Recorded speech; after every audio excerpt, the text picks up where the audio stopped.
நல்ல கைகளை உயர்த்தி ஒரு அல்லேலூயா சொல்லுவோம். நல்ல கைகளை அசைத்து ஒரு அல்லேலூயா சொல்லுவோம். நல்ல கைகளை தட்டி ஒரு அல்லேலூயா சொல்லுவோம். ஹல்லேலூயா.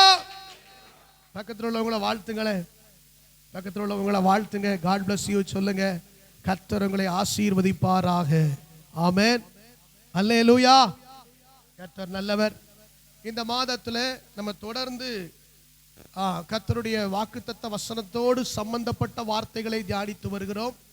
அதிலே கடந்த வாரத்தில் நாம் தியானித்த வார்த்தையின் இன்னொரு பகுதியை நாம் தியானிக்க போகிறோம். கர்த்தர் நம்மோடு பேசுவாராக.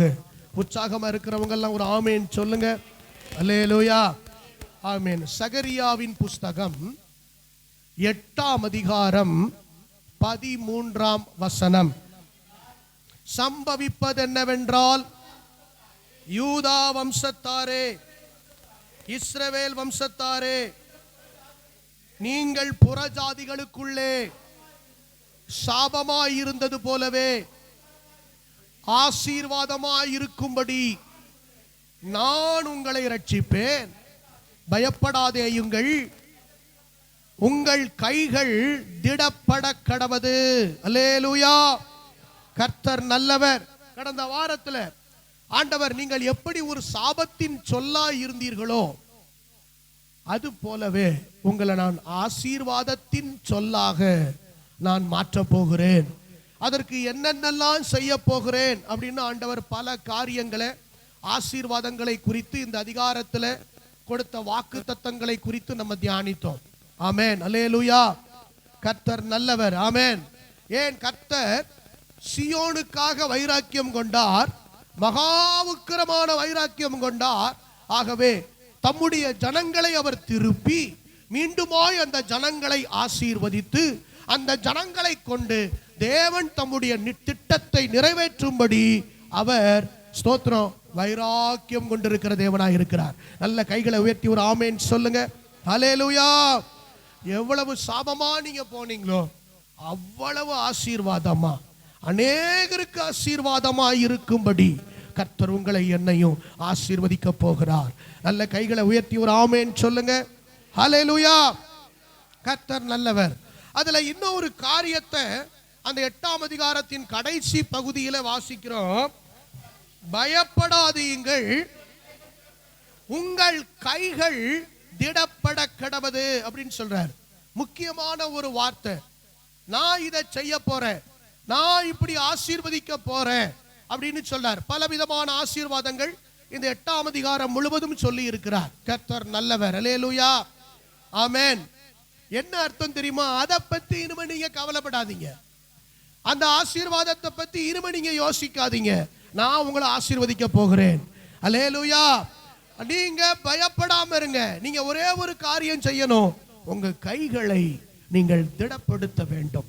ஆமென். உங்கள் கைகள் திடப்பட கடவது. பக்கத்துல கை பிடிச்சு சொல்லுங்க. கர்த்தர் சொல்லுகிறார், உங்கள் கைகள் திடப்பட கடவது. அல்லேலூயா. உங்க கையை கர்த்தர் திடப்படுத்த சொல்றார். ஆமென். என்ன எதற்கு திடப்படுத்த வேண்டும்? 9ஆம் வசனம். சேனைகளுடைய கர்த்தர், சேனைகளுடைய கர்த்தரின் வீடாகிய ஆலயம் கட்டப்படும்படிக்கு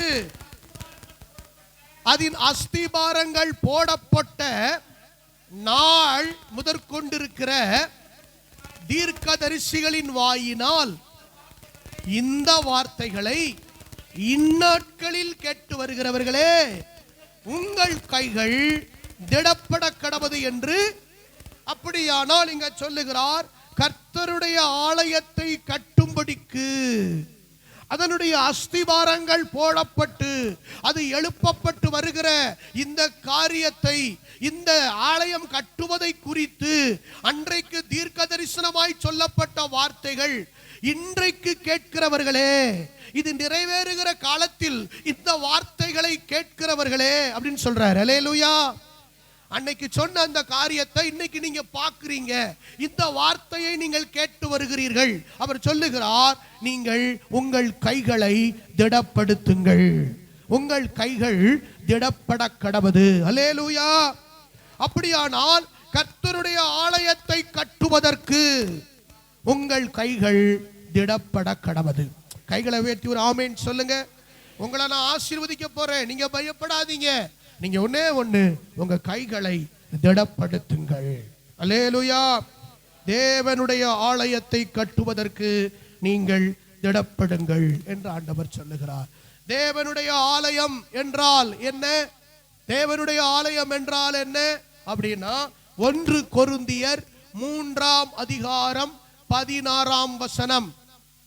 1 கொரிந்தியர் 3ஆம் அதிகாரம் 16ஆம் வசனம்.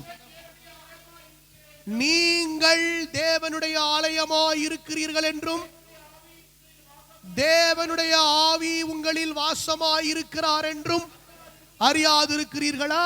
அப்போ போதும். அப்போ தேவனுடைய ஆலயத்தை கட்ட வேண்டும் என்றால் ஆண்டவர் சொல்லுகிறார், நீங்கள் தேவனுடைய ஆலயமாய் இருக்கிறீர்கள். அப்போ உங்க ஆவிக்குரிய வாழ்க்கையை, நீங்கள் கர்த்தரோடு இருக்கிற, ஜீவிக்கிற, சஞ்சரிக்கிற அந்த வாழ்க்கையை அவர் நமக்குள் வாசம் பண்ணுவதை, அதற்கு வாசம் பண்ண வேண்டியதான ஒரு ஆலயமாக மாற்றும்படி நீங்கள் கட்டி எழுப்புங்கள். அல்லேலூயா சொல்லுங்க. நல்ல கவனிங்க.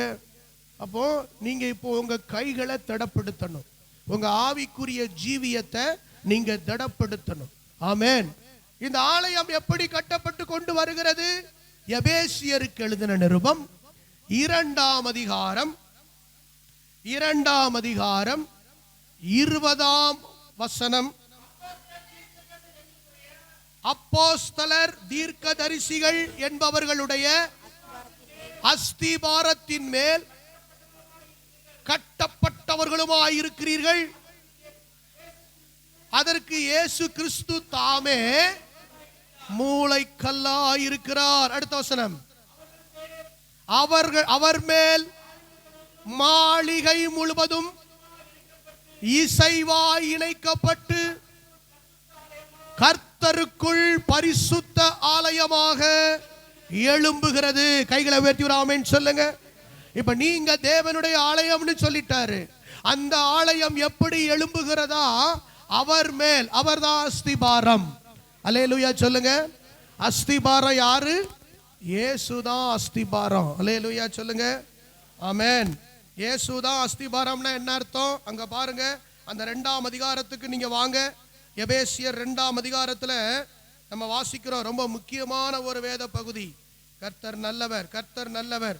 இங்க சொல்லுகிறார், அவர் மேல், அவர்தான் அஸ்திபாரம். அல்லேலூயா சொல்லுங்க. அவர்தான் அஸ்திபாரம்னா என்ன அர்த்தம்? அவர்தான் மூளைக்கல். ஒரு கட்டடம் கட்டுவதற்கு முதல்ல அஸ்திபாரம் ரொம்ப முக்கியம். அஸ்திபாரம் இல்லாம எந்த ஒரு கட்டடம் என்ன செய்ய முடியாது, கட்ட முடியாது. இப்ப நீங்க தேவனுடைய ஆலயத்தை கட்ட வேண்டுமானால் அதற்கு யார் தேவை? அஸ்திபாரம் தேவை. அந்த அஸ்திபாரம் ஆண்டவராகிய இயேசு கிறிஸ்து. அல்லேலூயா, அல்லேலூயா. இயேசு கிறிஸ்து அப்படின்னா அவர் எப்படி அஸ்திபாரமா மாறுகிறார்? இங்கே அவர் எப்படி அஸ்திபாரமா மாறுகிறார் அப்படின்னா நமக்குள்ள அவர் தேவன் தருகிற ரட்சிப்பு தான் நமக்கு தருகிற அஸ்திபாரம். கைகளை உயர்த்தி ஒரு ஆமென் சொல்லுங்க. இந்த 2ஆம் அதிகாரத்துல நீங்க பார்க்கலாம். இந்த 2ஆம் அதிகாரத்துல நம்ம பார்க்கிறோம் கர்த்தர் நல்லவர். 2ஆம் அதிகாரம் 8ஆம் வசனம். கிருபையினாலே விசுவாசத்தை கொண்டு ரட்சிக்கப்பட்டீர்கள். இது உங்களால் உண்டானதல்ல, இது தேவனுடைய ஈவு. அப்போ ஈவு அப்படின்னு சொன்னா இங்க ஆண்டவர் அஸ்திபாரம் என்பது என்ன? இப்போ ஆலயம் கட்டப்படுவதற்கு முதலாவது அஸ்திபாரம் போல கிறிஸ்து இருக்கிறார் அப்படின்னா என்ன அர்த்தம்? ரட்சிப்பு தான் அஸ்திபாரம். கைகளை உயர்த்தி ஒரு ஆமென் சொல்லுங்க. ரட்சிக்கப்பட்டவர்கள் எல்லாம் ஒரு அல்லேலூயா சொல்லுங்க. அல்லேலூயா. ரட்சிப்புனா என்னது? 2ஆம் அதிகாரம் அதே எபேசியர்ல 1ஆம் வசனத்துல வாசிங்க. அக்கிரமங்களினாலும் பாவங்களினாலும் மரித்தவர்களாயிருந்த உங்களை உயிர்ப்பித்தார். அதான் ரட்சிப்பு.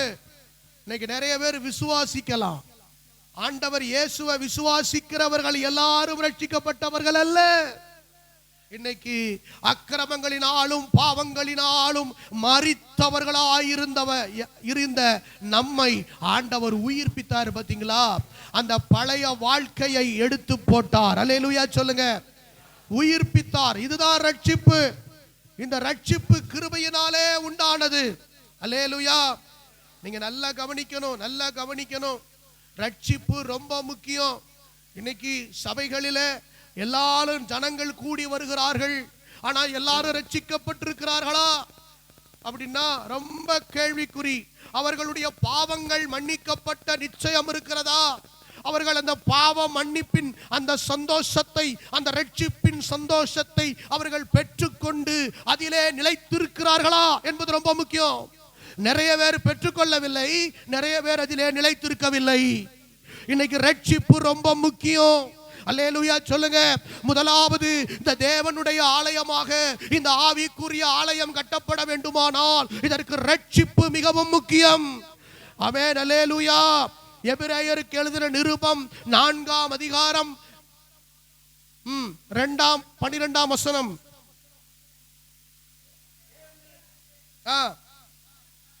ஜீவனும் வல்லமையும் உள்ளதாயும் இருபுறமும் கருக்குள்ள எந்த பட்டயத்திலும் ஆமென் இருக்கிறது. பாருங்க, அதே எபிரேயர் 2ஆம் அதிகாரம் 4ஆம் வசனம். அடையாளங்களினாலும் அற்புதங்களினாலும் பலவிதமான பலத்த செய்கைகளினாலும் தம்முடைய சித்தத்தின்படி பகிர்ந்து கொடுத்த பரிசுத்த ஆவியின் வரங்களினாலும் தேவன் தாமே சாட்சி கொடுத்ததுமாயிருக்கிற இவ்வளவு பெரிதான ரட்சிப்பை குறித்து நாம் கவலையற்று இருப்போமானால் தண்டனைக்கு எப்படி தப்பித்துக் கொள்ளுவோம்? இவ்வளவு பெரிதான ரட்சிப்பு. கைகளை உயர்த்தி ஒரு ஆமென் சொல்லுங்க. ஆண்டவர் பெரிதான ரட்சிப்பு. இருக்கிறதுலே ரொம்ப பெருசு என்ன தெரியுமா? ரட்சிப்பு. எல்லாரும் சொல்லுங்க. ரட்சிப்பு. ரட்சிப்புக்காகத்தான் இங்க சொல்றாரு. அடையாளங்கள் எதுக்கு? ரட்சிப்புக்கு. அற்புதங்கள் எதுக்கு? ரட்சிப்புக்கு. பலவிதமான பலத்த செய்கைகள் எதுக்கு? ரட்சிப்புக்கு. பரிசுத்த ஆவியின் வரங்கள் எதுக்கு? ரட்சிப்புக்கு. தேவன் சாட்சி கொடுப்பது எதுக்கு? ரட்சிப்புக்கு. இன்னைக்கு நம்ம எல்லாம் அற்புதங்களை நினைக்கிறோம். எனக்கு அற்புதம் நடக்கணும், எனக்கு அடையாளம் நடக்கணும், எனக்கு வரங்கள் வேணும், எனக்கு வல்லமைகள் வேணும், எல்லாம் நினைக்கிறோம். எதுக்கு? எனக்கு அபிஷேகம் வேணும், நான் அந்நிய பாஷையில பேசணும், நான் எனக்கு தரிசனங்கள் வரணும், எனக்கு சொப்பனங்கள் வரணும், வெளிப்பாடுகள் வரணும். எதுக்கு? எதுக்கு? ரட்சிப்புக்கு. எல்லாரும் சொல்லுங்க. ரட்சிப்புக்கு. சில பேருக்கு அது ஆதாய தொழிலா மாத்திரதா மாறிடுது. சிலருக்கு சில லாபங்களுக்காக அதை மாற்றுவதாக மாறிவிடுகிறது. ஆனா தேவன் இவ்வளவு காரியத்தையும், இவ்வளவு கிருபைகளையும், இவ்வளவு அபிஷேகத்தையும், இவ்வளவு வரங்களையும் தேவன் சபைகளுக்குள்ள கொடுப்பது எதுக்கு? ரட்சிப்புக்கு. ரட்சிக்கப்பட்டிருக்கிறியாடா? ரட்சிப்புக்கு. அல்லேலூயா. வேத புத்தகத்துல ஆதி ஆகமத்துல இருந்து வெளிப்படுத்தல் வரைக்கும் சொல்லப்பட்டிருக்கிற அவ்வளவு வார்த்தைகளிலும் முக்கியமானது எது தெரியுமா? ரட்சிப்பு தான் பெருசு. இங்க வேதத்துல சொல்லப்பட்டிருப்பது எல்லாம் எதுக்கு? ரட்சிப்புக்காக. எல்லாரும் சொல்லுங்க. ஆதியாகமத்துல இருந்து வெளிப்படுத்துற வரைக்கும் இந்த பைபிள் சொல்லிக்கிட்டே வர்றது எது? ரட்சிப்பு. அல்லேலூயா சொல்லுங்க. ரட்சிப்பை தான் ஆண்டவர் சொல்லுகிறார். இந்த ரட்சிப்புக்கு தான் தேவன் சுவிசேஷத்தை அவர் வச்சிருக்கிறார். அல்லேலூயா சொல்லுங்க. சுவிசேஷம் ஏன் அறிவிக்கப்படுது? ரட்சிக்கப்படுவதற்கு. அல்லேலூயா சொல்லுங்க. அப்போ ஒரு தேவ பிள்ளைக்கு அஸ்திபாரம் என்ன? ரட்சிப்பு. அல்லேலூயா. அல்லேலூயா சொல்லுங்க. கர்த்தர் நல்லவர். அதுக்குத்தான் தேவன் சுவிசேஷங்களை ரட்சிப்புனா என்ன? ரட்சிப்புனா என்ன? இன்னைக்கு பைபிள் முழுவதும் ரட்சிப்பை பத்தி தான் சொல்லுது. எல்லாரும் மறந்து போயிடக்கூடாது. நிறைய பேர் பைபிள்ல வேற காரியத்தை தேடிக்கிட்டே இருக்கிறோம். பைபிள்ல நம்ம எதை தேடுறோம்? வேற காரியத்தை தேடுறோம். ஆசீர்வாதம் இருக்கா, ஐஸ்வர்யம் இருக்கா அப்படின்னு தேடுறோம். சிலர் பாவம் செஞ்சுட்டு தப்பிக்கிறதுக்கு ஏதாவது வசனம் இருக்கான்னு தேடுறோம். பைபிள்ல பல கோணத்துல தேடுறோம். ஆனா பைபிள் முழுவதும் எழுதப்பட்டது எதற்கு? எல்லாரும் பக்கத்துல கைப்பிடிச்சு சொல்லுங்க. பைபிள் முழுவதும் ரட்சிப்பு தான் சொல்லப்பட்டிருக்கு. பைபிள் முழுவதும் பக்கத்துல கைப்பிடிச்சு சொல்லணும். பைபிள் முழுவதும் ரட்சிப்பு தான் சொல்லியிருக்கு. அல்லேலூயா சொல்லுங்க. அல்லேலூயா. அதுக்கு தான் சுவிசேஷம் அறிவிக்கப்படுது. அதுக்கு தான் சுவிசேஷம் அறிவிக்கப்படுது. ஆமென். சுவிசேஷம் அறிவிச்சு ஒரு ரட்சிப்புங்கிறது எப்படி தொடங்கும் தெரியுமா? ரட்சிப்புங்கிறது எப்படி தொடங்கும்? முதலாவது மனம் திரும்புதல் உண்டாகும். முதலாவது என்ன உண்டாகும்? மனம் திரும்புதல் உண்டாகும். அல்லேலூயா. என்ன மனம் திரும்புதல்? முதலாவது நான் ஒரு பாவி என்கிற ஒரு உணர்வு எனக்குள்ள வரும். என் பாவத்தை விட்டு நான் நீங்கணும், என் மனசு புதுசா மாறணும், என் பாவத்திலிருந்து நான் விடுபடணும்னு சொல்லி நான் தேவனிடத்துல என் பாவங்களை எல்லாம் அறிக்கை செய்து, அல்லேலூயா, இயேசு கிறிஸ்து எனக்காக ரத்தம் சிந்தினார், அவருடைய ரத்தத்தினால என் பாவங்கள் எல்லாம் மன்னிக்கப்படுகிறது, அந்த ரத்தத்தை நான் அந்த ரத்தத்தினால என்னை கழுவுங்க அப்படின்னு சொல்லி அந்த ரத்தத்தினால நான் கழுவப்படுகிற போது எனக்குள்ள என் பாவம் மன்னிக்கப்படுகிறது. அல்லேலூயா சொல்லுங்க. நான் பாவத்தை விட்டு திரும்புறேன். எல்லாரும் சொல்லுங்க, பாவத்தை விட்டு மனம் திரும்புறேன். இரண்டாவது, இதற்கு முன்பாக நான் செய்து கொண்டிருந்த விக்கிரக ஆராதனையிலிருந்து மனம் திரும்புறேன். கைகளை உயர்த்தி ஆமென் சொல்லுங்க. மனம் திரும்புதல்னா என்ன? முதல்ல என்ன? என் பாவத்திலிருந்து திரும்புவது. இரண்டாவது, இதுவரைக்கும் நான் வழிபட்டு கொண்டிருந்த அந்த வழிபாடுகளில் இருந்து, அந்த விக்கிரக ஆராதனையிலிருந்து நான் மனம் திரும்புவது. எத்தனை பேர் அப்படி திரும்பி இருக்கிறீங்க? சரியாய் மனம் திரும்பினவர்கள் எல்லாம் கைகளை உயர்த்தி ஒரு அல்லேலூயா சொல்லுங்க. சில பேர் சரியாய் மனம் திரும்பாம இருப்பாங்க. அப்படின்னா என்ன அர்த்தம்? இன்னும் சில பாவங்களை விட்டு அவங்க மனம் திரும்பாம இருப்பாங்க. இன்னும் சில விக்கிரக ஆராதனைகளை விட்டு அவங்க மனம் திரும்பாம இருப்பாங்க. அப்ப முழுமையான ஒரு மனம் திரும்புதல் இல்லாம இருக்கும். அப்படின்னா ரட்சிப்பு சரியில்லைன்னு அர்த்தம். கைகளை உயர்த்தி ஒரு ஆமென் சொல்லுங்க. ஒருவன் கிறிஸ்துவுக்குள் இருந்தால் புது சிருஷ்டியாயிருக்கிறான், பழையவைகள் எல்லாம் புதுசு புதுசு. ஆமென் சொல்லுங்க. எத்தனை பேர் இந்த ரட்சிப்பின் அனுபவத்தோட இருக்குங்க?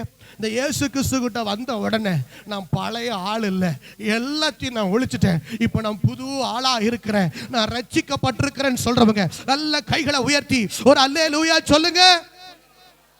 மாறிட்டீங்களா? ரட்சிப்பு சரியா இருக்கா? ரைட். இதுதான் ரட்சிப்பு. அல்லேலூயா.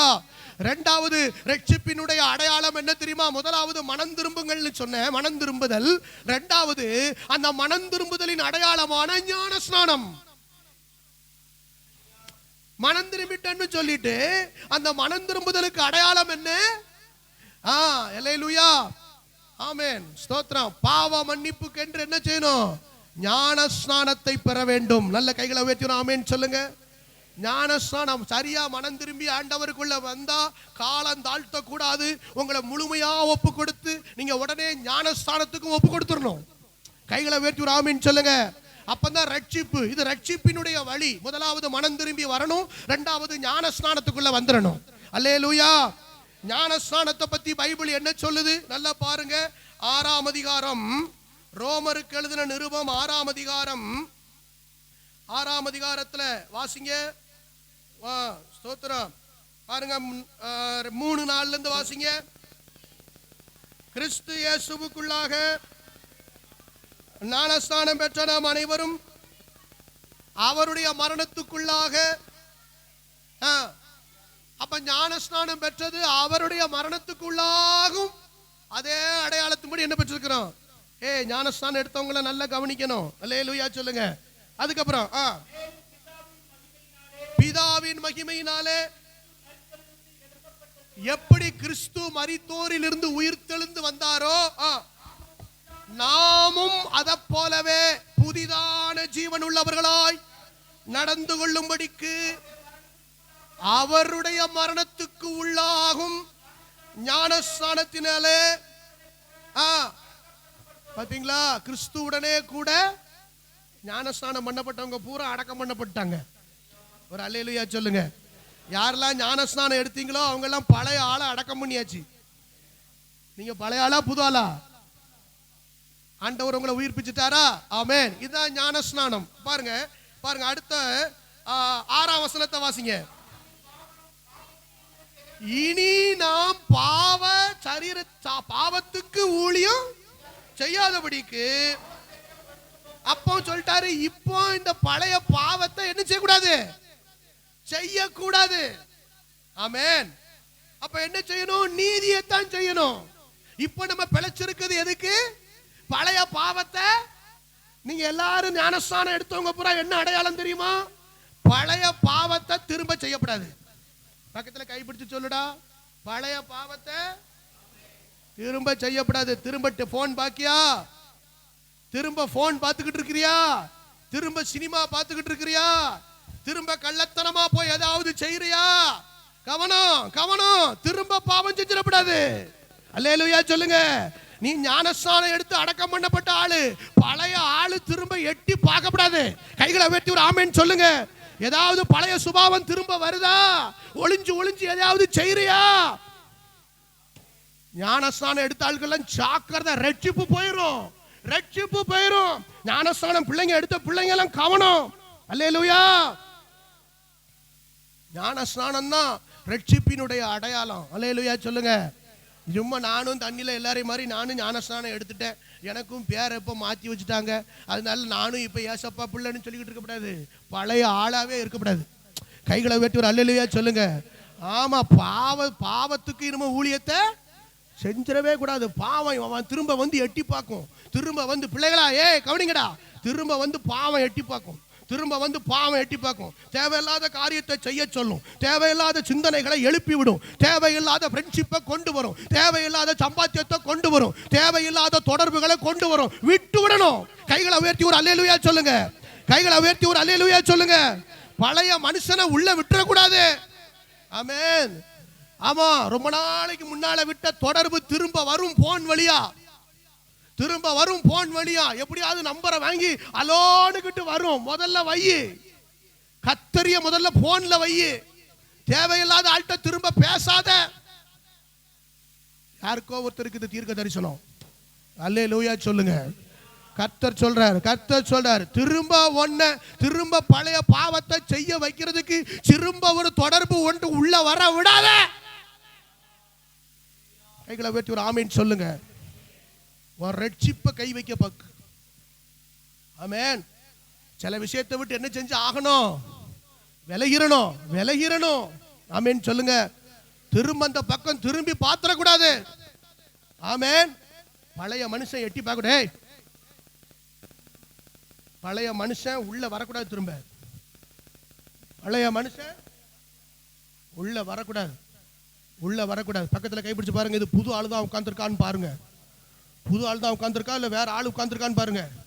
உள்ள ஏதாவது வேற சாயல் தெரியுதான்னு பாருங்க. பக்கத்திலே அல்லேலூயா, அல்லேலூயா, அல்லேலூயா. ரட்சிப்பு முக்கியம். கைகளை உயர்த்தி ஒரு அல்லேலூயா சொல்லுங்க. அப்போ முதலாவது மனம் திரும்புதல், இரண்டாவது மனம் திரும்புதலின் அடையாளமான ஞான ஸ்நானம், மூணாவது பரிசுத்தாவி. மூணாவது என்னது? பரிசுத்தாவியின் அபிஷேகம். அல்லேலூயா சொல்லுங்க. ஆமா, மனம் திரும்பி ஞான ஸ்நானம் பெற்று அப்படியே வந்தாச்சுன்னா அடுத்தால பரிசுத்தாவியை பெற்றணும். பரிசுத்தாவியின் அபிஷேகத்தை பெற்றுக்கொள்ளணும். இதை பத்தி 1000 சந்தேகத்தை இருக்கக்கூடாது. ஆமா, 1000 கதைகளை யோசிக்கப்படாது. கர்த்தாவே எனக்கு தாங்க. வாக்கு தத்தமானது ஆமென் எல்லாருக்கும் உரியது. அல்லேலூயா சொல்லுங்க. இந்த சபையில் இருக்கிற எல்லாரையும் தேவன் அபிஷேகிக்க விரும்புறார். அல்லேலூயா சொல்லுங்க. அல்லேலூயா. ஆமென். எல்லாருக்கும் பரிசுத்தாவியின் அபிஷேகம் பெற்றுக்கொள்ளணும். ஆமென், ஆமென். சபைக்குள்ள வந்தாச்சுன்னா கொஞ்ச நாள்ல என்ன பெற்றுறணும்? அபிஷேகத்தை பெற்றுறணும். அபிஷேகம் பெற்றுறதுக்கெல்லாம் அப்படியே வருஷ கணக்காக இழுக்கப்படாது. போயிட்டே இருக்கணும். அல்லேலூயா சொல்லுங்க. ஆமென். பரிசுத்த ஆவியின் அபிஷேகம். மூன்றாவது ரட்சிப்பை காத்துக்கொள்றதுக்கு நான் சொல்றேன். ரட்சிப்பை காத்துக்கொள்றதுக்கு. அல்லேலூயா. நம்பர் 1 மனம் திரும்பணும். நம்பர் 2 ஞானஸ்நானம் எடுக்கணும். நம்பர் 3 பரிசுத்தாவின் அபிஷேகத்தை. ஞானஸ்நானம் பெற்ற அத்தனை பேர் அபிஷேகம் பெற்றணும். கைகளை உயர்த்தி. சில பேர் ஞானஸ்நானத்துக்கு முன்னாலே அபிஷேகம் பெற்றாங்க. நல்ல கைகளை உயர்த்தி ஒரு அல்லேலூயா சொல்லுங்க. ஆவியானவருடைய நடத்துதலுக்குள்ள வரணும். எவர்கள் தேவனுடைய ஆவியினாலே நடத்தப்படுகிறார்களோ அவர்கள் தேவனுடைய புத்திரராயிருக்கிறார்கள். முதல்ல ஆண்டவரை விசுவாசிக்கும் போது பிள்ளைகள். ஆண்டவரை விசுவாசிக்கும் போது அல்லேலூயா அவருடைய நாமத்தின் மேல் விசுவாசம் உள்ளவர்களாய் அவரை ஏற்றுக்கொண்டவர்கள் எத்தனை பேர்களோ அத்தனை பேர்களும் தேவனுடைய பிள்ளைகளாகும்படி அதிகாரம் கொடுத்தார். அதே தேவன் ஆவியினால நிரப்பப்பட்ட உடனே சொல்றாரு, எவர்கள் தேவனுடைய ஆவியினாலே நடத்தப்படுகிறார்களோ அவர்கள் தேவனுடைய புத்திரராய் இருக்கிறார்கள். எத்தனை பேர் பிள்ளைங்க, எத்தனை பேர் புத்திரர்கள்? அல்லேலூயா சொல்லுங்க. பிள்ளைக்கு சொத்துல பங்கு கிடையாது, புத்திரனுக்கு தான் சொத்துக்குள்ள பங்கு உண்டு. கைகளை வெட்டி அல்லேலூயா சொல்லுங்க. அல்லேலூயா. 1000 பேரை பிள்ளை பிள்ளை பிள்ளைன்னு சொல்லலாம், ஆனா ஈசாக்குக்கு தான் சுதந்திரம். அல்லேலூயா சொல்லுங்க. ஆபிரகாம் வழியா இஸ்மவேல் பிறந்தாலும் கேத்தூரால் வழியா அது நிறைய பேர் பிறந்தாலும் சுதந்திரம் அவனுக்கு கிடையாது, சுதந்திரம் ஈசாக்குக்கு தான். கைகளை உயர்த்தி அல்லேலூயா சொல்லுங்க. புத்திரனுக்கு தான் ஸ்தோத்திரம், சுதந்திரங்கள். ஆமென். எல்லாரும் அபிஷேகத்தை பெற்றறணும், எல்லாரும் அபிஷேகத்தை பெற்றறணும். அல்லேலூயா. அடுத்தது பாருங்க, 4வது ரட்சிப்பினுடைய அடுத்த நிலை என்ன தெரியுமா? அப்போஸ்தல நடபடிகள் 2ஆம் அதிகாரம் 2ஆம் படியே சொல்லிக்கிட்டே போலாம். இன்னும் ஒரு விஷயத்தை மட்டும் சொல்லிடுறேன். அப்போஸ்தலர் 2ஆம் அதிகாரம் பாருங்க, கர்த்தர் நல்லவர். 40ஆம் வசனம்.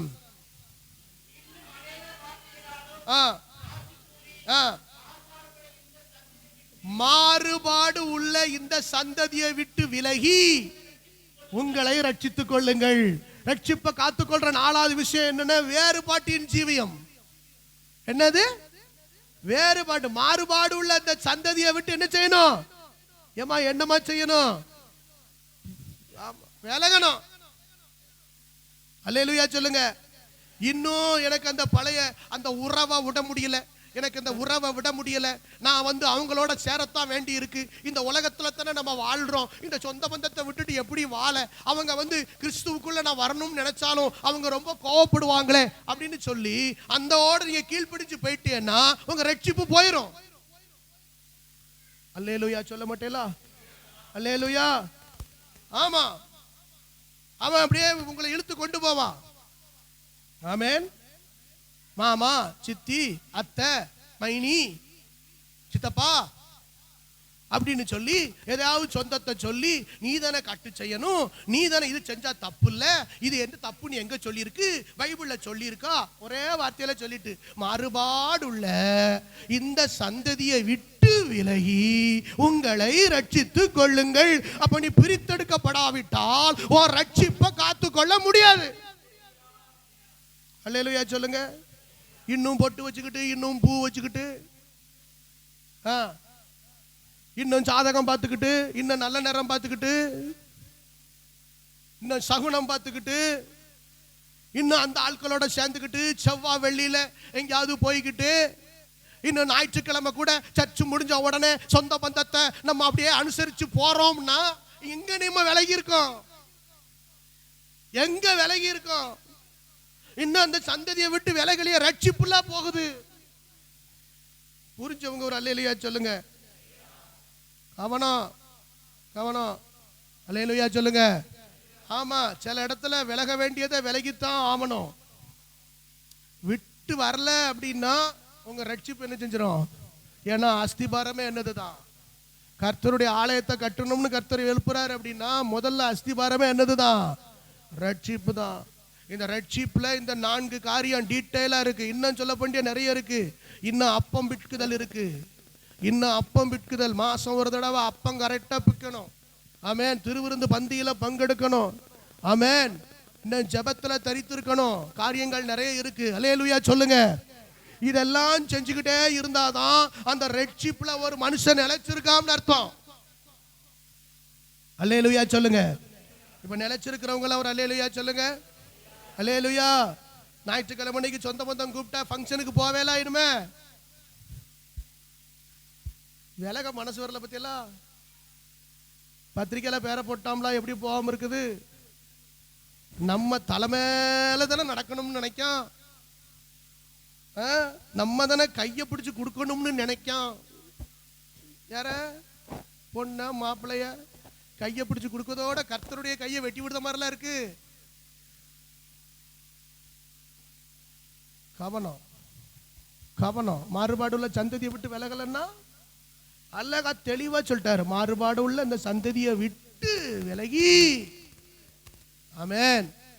நல்லா கவனிங்க, நல்லா கவனிங்க. நான் நிறைய எக்ஸாம்பிள் போக முடியும், இந்த வார்த்தைக்குள்ள உள்ள போக முடியாதுன்னு யோசிக்கிறேன். கர்த்தர் நல்லவர். அல்லேலூயா. எத்தனை பேருக்கு புரிஞ்சுது? புரிஞ்சுது? அல்லேலூயா சொல்லுங்க. ஆமா, சொந்த பந்தம்லாம் அன்னைக்கு தான் முக்கியமான காரியத்தை செய்வதற்கு நம்ம சொல்லுவாங்க. காரியங்கள் எல்லாம் நம்மளை இப்படி இழுப்பாங்க, போகக்கூடாது. அல்லேலூயா சொல்லுங்க.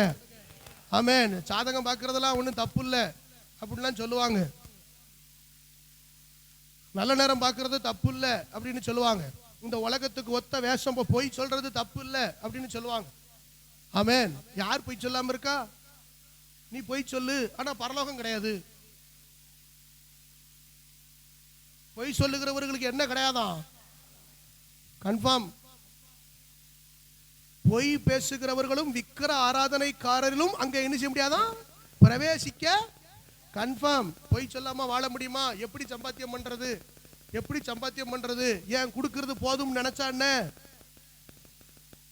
உங்களுக்கு இருக்கிறது போதும்னு நினைச்சா என்ன? ஏன் பொய் சொல்லி அப்படி ஒரு சம்பாத்தியம்? ஏன் அநியாயம் பண்ணி ஒரு சம்பாத்தியம்? விலகி வரணும். அல்லேலூயா சொல்லுங்க. அல்லேலூயா. தோத்திரம். அப்ப நம்ம ரட்சிப்பை காத்துக்கொள்ளணும். இந்த மாதிரி விஷயங்கள் எல்லாம் என்ன செய்யணும்? ரட்சிப்பை. எல்லாரும் ஏன் இஞ்சி இந்த மாதிரி உட்காரப்படாது? நல்ல கைகளை உயர்த்தி ஒரு அல்லேலூயா சொல்லுங்க. அல்லேலூயா. ஆமென். கர்த்தர் நல்லவர். அப்போ அஸ்திபாரமே என்னதுதான்? ரட்சிப்பு. இப்ப எபேசியர்ல சொல்றாரு, இந்த ரட்சிப்பு சரியா இருந்தாதான் இப்ப பரிசுத்த ஆலயமாக ஒரு தரிசனத்தோடு கர்த்தர் என்ன செய்யறாரு? அங்க இணைக்கிறாரு. அல்லேலூயா. பாருங்க, கர்த்தர் நல்லவர். ஸ்தோத்திரம். எபேசியர் 2ஆம் அதிகாரம் வாசிங்க. அப்போஸ்தலர். பாத்தீங்களா? இப்ப நான் சொன்னதெல்லாம் ரட்சிப்புக்கான, ரட்சிப்பு பெற்ற பிள்ளைகளுக்கான அஸ்திபாரம். நான் சொன்னதெல்லாம் இப்போ மனம் திரும்புதல், ஞான ஸ்நானம், பரிசுத்தாவின் அபிஷேகம், வேறுபாட்டின் ஜீவியம், அப்பம் பிட்குதல், அந்யோன்ய ஐக்கம், ஜபத்துல தரித்திருத்தல், இதெல்லாம் கர்த்தருடைய வருகை என்ன செய்யணும்? ஆயத்தமா இருப்பது. இதெல்லாம் 7 உபதேசம். இந்த 7 உபதேசம் என்ன செய்யணும்? அப்போஸ்தலர், தீர்க்கதரிசிகள் என்பவர்களுடைய இது சரியா இருக்கணும். அல்லேலூயா சொல்லுங்க. இதுக்கு மேலதான் நம்ம என்ன செய்யப்படுது? ஆலயம் கட்டப்படுகிறது. அதற்கு இயேசு கிறிஸ்து தாமே அவர் மேல் மாளிகை முழுவதும் இசைவாய் இணைக்கப்பட்டு கர்த்தருக்குள் பரிசுத்த ஆலயமாக. எத்தனை பேர் சொல்றீங்க இந்த மாதிரி வசனங்கள் கேட்டு கேட்டு கேட்டு என்ன கர்த்தர் தம்முடைய ஆலயமாக அவர் எழுப்பி கட்டி கொண்டு வருகிறார் சொல்றவங்க நல்ல கைகளை உயர்த்தி ஒரு அல்லேலூயா சொல்லுங்க. அல்லேலூயா சொல்லுங்க. ஹல்லேலூயா. கட்டி எழுப்பி கொண்டு வருகிறார். அதுக்கப்புறம் அவர் மேல் நீங்களும் ஆவியினாலே தேவனுடைய வாசஸ்தலமாக கூட்டி கட்டப்பட்டு வருகிறீர்கள். அல்லேலூயா. ஆமென். இதுதான் பேசிக். அல்லேலூயா சொல்லுங்க. அப்போ ரட்சிப்பு தான் ரொம்ப. எத்தனை பேருக்கு ரட்சிப்பு இருக்குடா? ரட்சிப்பு இருக்கா? ரட்சிப்பு இருக்கா? எல்லாத்துக்குள்ளே ரட்சிப்பு இருக்கா? அல்லேலூயா சொல்லுங்க. நான் சொல்ற அடிக்கடி சொல்ற ஒரு வார்த்தை என்ன தெரியுமா? ஆண்டவரிடத்துல இருந்து எல்லாவற்றையும் பெற்றுக்கொள்வது எளிது, ஆனால் அதை கடைசி வரைக்கும் காத்துக்கொள்ளதான் ரொம்ப கஷ்டம். அதை காத்துக்கொள்ளணும், அதை காத்துக்கொள்ளணும். அல்லேலூயா சொல்லுங்க. ஆமென். கிருபையை பெற்றறலாம், ரட்சிப்பை பெற்றறலாம், அபிஷேகத்தை பெற்றறலாம். இரக்கத்தின் தேவன் நமக்கு கிருபையா கொடுத்துருவார். ஆனா அதுல நிலைச்சிருக்கணும். முடிவு பரியந்தம் நிலை நிற்பவனே ரட்சிக்கப்படுவான். முடிவு பரியந்தம் என்ன செய்யணும்? நிலைச்சிருக்கணும். அல்லேலூயா சொல்லுங்க. அப்ப ஆண்டவர் ரொம்ப தெளிவா சொல்றாரு, ஆவிக்குரிய ஆலயத்தை கட்டுவதற்கு கர்த்தர் உங்களை என்ன செஞ்சிருக்கிறாரு? அழைச்சிருக்கிறாரு. உங்க கைகளை நீங்க என்ன பண்ணுங்க?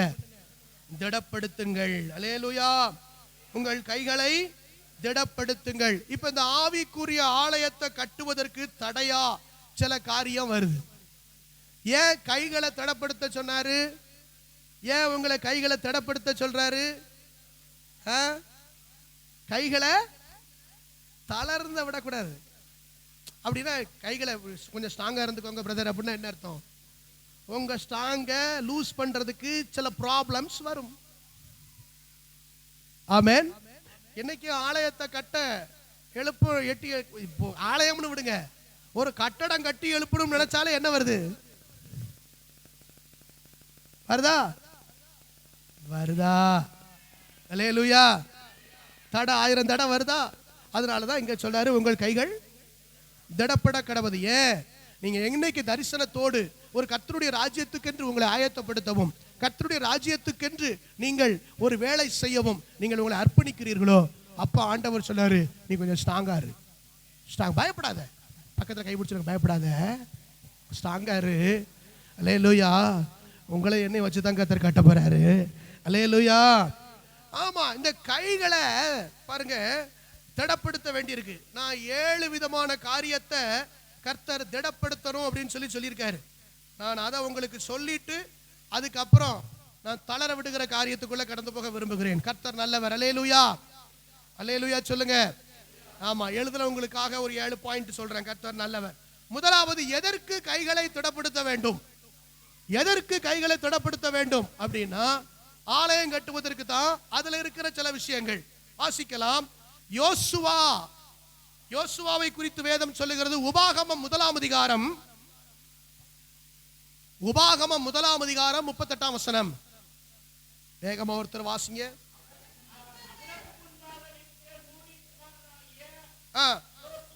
யோசுவா அதில் பிரவேசிப்பான், அவனை முதல்ல சுதந்தரிப்பதற்கு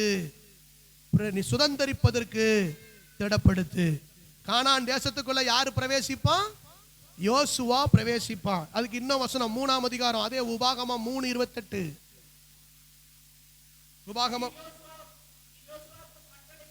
நீ யோசுவாவுக்கு கட்டளை கொடுத்து அவனை திடப்படுத்தி பலப்படுத்து. திடப்படுத்தி பலப்படுத்து. எதுக்கு? அவன் கானான் தேசத்துக்குள்ள அவன் பிரவேசிப்பான், அவன் சுதந்தரிப்பான். அல்லேலூயா. ஆமென். உபாகமம் 3ஆம் அதிகாரம் 28ஆம் வசனம். அதுக்கு இன்னொரு வசனம் யோசுவா 1:5. நீ கலங்காதே, திடமனதாயிரு. கர்த்தர் சொன்னார். என்ன சொன்னாரு? திடமனதாயிரு. பக்கத்துல பார்த்து சொல்லுங்க. முதல்ல நீங்க கானான் தேசத்துக்குள்ள யோசுவா எப்படி பிரவேசிச்சாரோ அத மேல உங்க ஆசீர்வாதங்களுக்குள்ள, உங்க சுதந்திரத்துக்குள்ள நீங்க பிரவேசிப்பீங்க. அல்லேலூயா. கர்த்தர் சொல்றாரு உங்களை திடப்படுத்துங்கன்னு சொல்றாரு. நீங்கள் சுதந்தரிக்க திடப்படுங்கள். நீங்கள் சுதந்தரிக்க திடப்படுங்கள். கானான் தேசம் பாலும் தேனும் ஓடுகிற கானான் தேசம். எதுக்கு திடப்படுத்தணும்? சுதந்தரிக்க திடப்படுத்தணும். இரண்டாவது, நியாயாதிபதிகளின் புஸ்தகம் 7ஆம் அதிகாரம் 11ஆம் வசனம். நியாயாதிபதிகளின் புஸ்தகம், அங்கே என்ன பேசுகிறார்கள் என்று கேள். பின்பு சேனையிடத்துக்கு போக உன் கைகள் திடப்படும். நல்ல கவனிங்க, உங்க கைகள் திடப்படும் என்றார். அப்படியே அவனும் அவன் வேலைக்காரனாக பூராவும் சேனையின் முன்னணியிலே ஜாமம் காக்கிறவர் இடம் மட்டும். அல்லேலூயா சொல்லுங்க. இரண்டாவது கர்த்தர் சொன்னார், மீதியானியரை நீ துரத்தணும். அந்த மீதியானியருக்கு எதிராக நீ யுத்தம் பண்ணணும். அப்போ இந்த யுத்தம் பண்ணுவதற்காக உன் கைகளை திடப்படுத்து. முதலாவது சுதந்திரிக்க கைகளை திடப்படுத்து. இரண்டாவது, நீ யுத்தம் பண்ணுவதற்கு உன் கைய எழுதலையடா, யுத்தம் பண்ணுவதற்கு உன் கைகளை திடப்படுத்து. அல்லேலூயா. நல்ல கவனிங்க. இதுல ஒரு சத்தியம் இருக்கு. இதுல ஒரு சத்தியம் இருக்கு. அந்த வசனத்தை திரும்பி வாசிப்பா. அங்கே என்ன பேசுகிறார்கள் என்று பின்பு சேனையிடத்துக்கு போக உன் கைகள் திடப்படும் என்றார். முதல்ல சொல்ல, நீ அவங்க என்ன பேசுறாங்கன்னு முதல்ல கேளு. என்ன பேசுறாங்கன்னு கேளு. யுத்தம் பண்ண போ சொல்றாரு. யுத்தம் பண்ண போ சொல்றதுக்கு முன்னால நீ முதல்ல முன்னால போய் அவங்க என்ன பேசுறாங்கன்னு முதல்ல கேளு. அவன் பேசுறவன் என்ன பேசுனா அப்படின்னா, எல்லாரும் அந்த ஸ்தோத்திரம் 15ஆம் அதிகாரத்துல அடுத்த வசனம்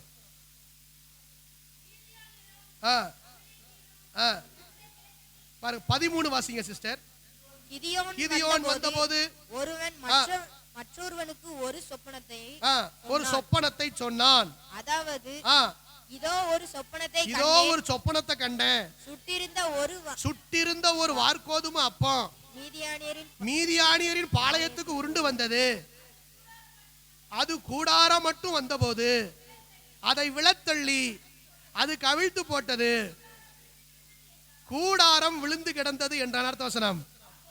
அப்பொழுது மற்றவன், இது யோவாசின் குமாரனாகிய கிதியோன் என்னும் இஸ்ரவேலனுடைய பட்டயமே அல்லாமல் வேறல்ல. தேவன் மீதியானியரையும் இந்த சேனை அனைத்தையும் அவன் கையிலே ஒப்பு கொடுத்தார்னு ஒருத்தன் பேசிக்கிட்டான். கைகளை உயர்த்தி அல்லேலூயா சொல்லுங்க. ஒருத்தருக்கு ஒருத்தர் 2 பேர் பேசிக்கிட்டான். அவன் 2 பேருக்கு ஒருத்தனுக்கு சொப்பனம் வந்திருக்கு. இப்படி ஒரு சொப்பனம் பார்த்தண்டா, சந்தேகமே வேண்டாம், கிதியோனுக்கிட்டையும் அவன் கையிலையும் நம்ம மீதியானியர் ஆள பூரா தேவன் ஒப்பு கொடுத்துட்டாரான்னு 2 பேரும் பேசிக்கிட்டு இருக்கிறான். அல்லேலூயா சொல்லுங்க. பக்கத்துல கை பிடிச்சல, உங்களை பற்றி தான் இப்ப பேச்சு நடக்கு. உங்களை பத்தி தான் இப்ப பேச்சு நடக்கு. இந்த ஏலியும் கூட்டம் இது ஒண்ணு அப்பப்போ நடந்து வருது. இவன் கண்டிப்பா நம்ம ஆளுகளை கொண்டு போயிருவான். கைகளை உயர்த்தி ஒரு அல்லேலூயா சொல்லுங்க. ஆமென் ஆமென். தெரியுமா உங்களுக்கு? உள்ள நடந்துகிட்டு இருக்கு. ஆமென்.